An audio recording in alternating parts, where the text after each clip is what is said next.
दोस्तों, भारत त्योहारों का देश है और हिंदू धर्म में हर त्योहार का अपना एक विशेष महत्व है। श्रावण मास में बहुत से व्रत त्योहार मनाए जाते हैं और इन्हीं त्योहारों में से एक है हरियाली तीज, जो देश भर में बहुत धूमधाम और हर्षोल्लास के साथ मनाई जाती है। हरियाली तीज को श्रावणी तीज के नाम से भी जाना जाता है। यह दिन भगवान शिव और माता पार्वती के पुनर्मिलन के उपलक्ष्य में मनाया जाता है, इसीलिए इसे सौंदर्य और प्रेम का पर्व भी कहा जाता है। हरियाली तीज का पर्व श्रावण मास में आता है और सावन शुरू होते ही सभी पेड़ पौधों पर हरियाली छा जाती है। इसीलिए हरियाली तीज पर महिलाएं हरे रंग के वस्त्र, आभूषण और चूड़ियां पहनती हैं। धार्मिक मान्यता है कि हरे रंग के वस्त्र पहनकर पूजा करने से भगवान शिव और मां पार्वती भी प्रसन्न होते हैं। हरियाली तीज के पर्व के साथ सब तरफ प्यार, उल्लास और खुशियां छा जाती हैं।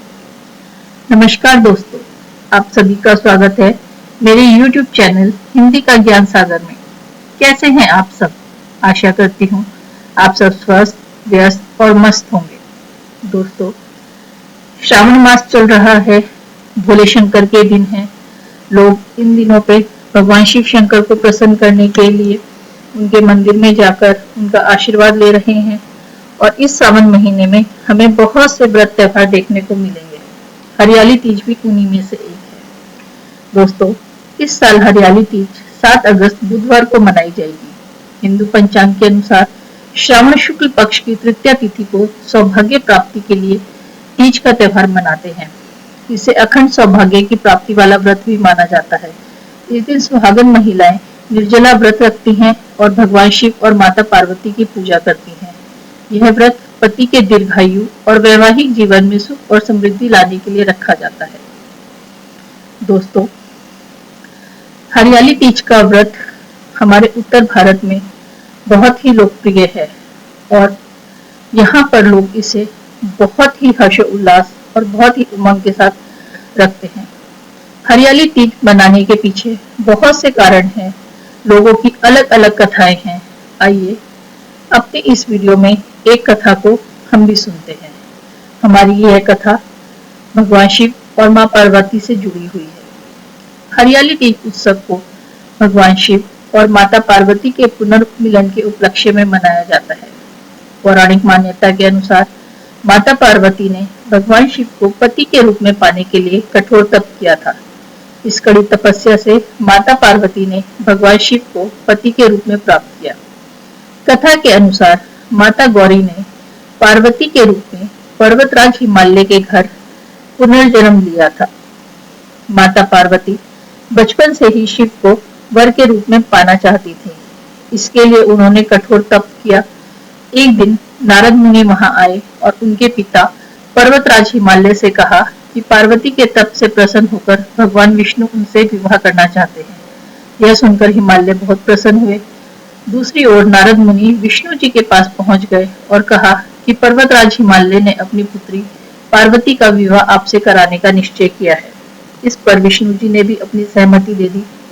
नारद मुनि इसके बाद माता पार्वती के पास गए और उन्हें बताया कि उनके पिता पर्वतराज हिमालय ने उनका विवाह विष्णु जी से तय कर दिया।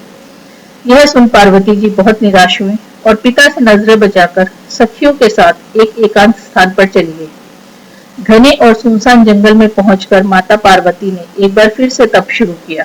उन्होंने रेत से शिवलिंग का निर्माण किया और उपवास करते हुए पूजा शुरू किया। भगवान शिव उनकी इस तपस्या से प्रसन्न हुए और मनोकामना पूरी करने का वचन दिया। इस बीच माता पार्वती के पिता पर्वतराज हिमालय भी वहां पहुंच गए। यह सत्य बात जानकर माता पार्वती की शादी भगवान शिव से कराने के लिए वह राजी हो गए। शिव इस कथा में बताते हैं कि बाद में विधि विधान के साथ उनका पार्वती जी के साथ विवाह हुआ।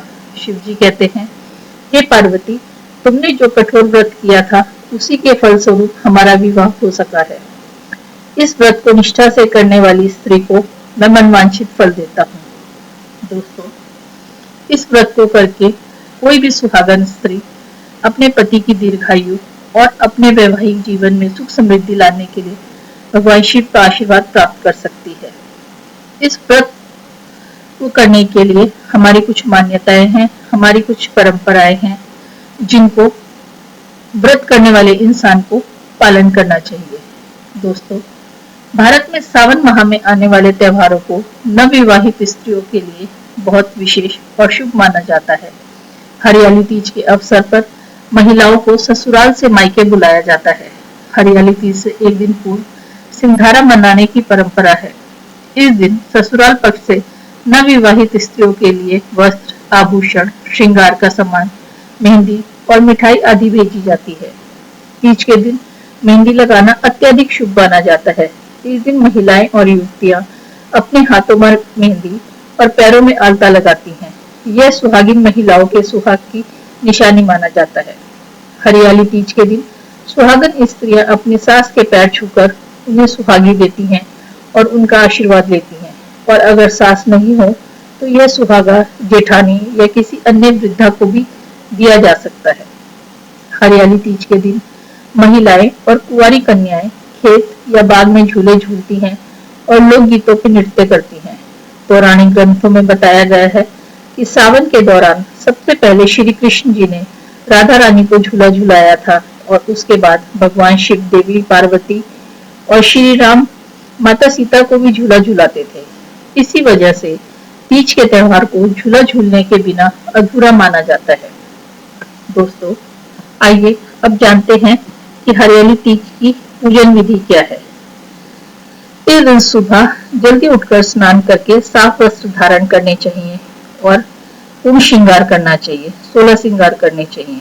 उसके बाद मंदिर की सफाई करके भगवान शिव और माँ पार्वती की प्रतिमा को चौकी पर विराजमान करना चाहिए। उसके बाद दिया जलाकर उनकी पूजा अर्चना करनी चाहिए।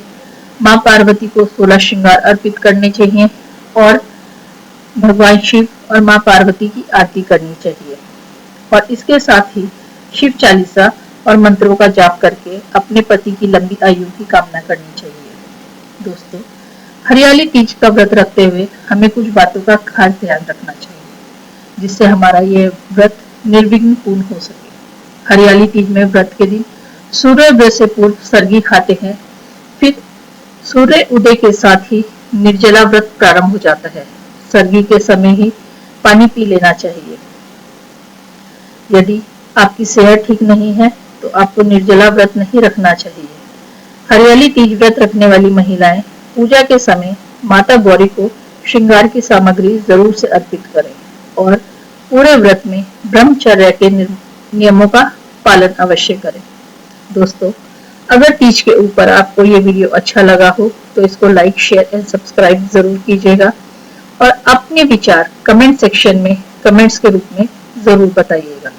आपके कमेंट्स का बेसब्री से इंतजार रहेगा। अपना समय देने के लिए बहुत बहुत धन्यवाद। आपका दिन मंगलमय हो।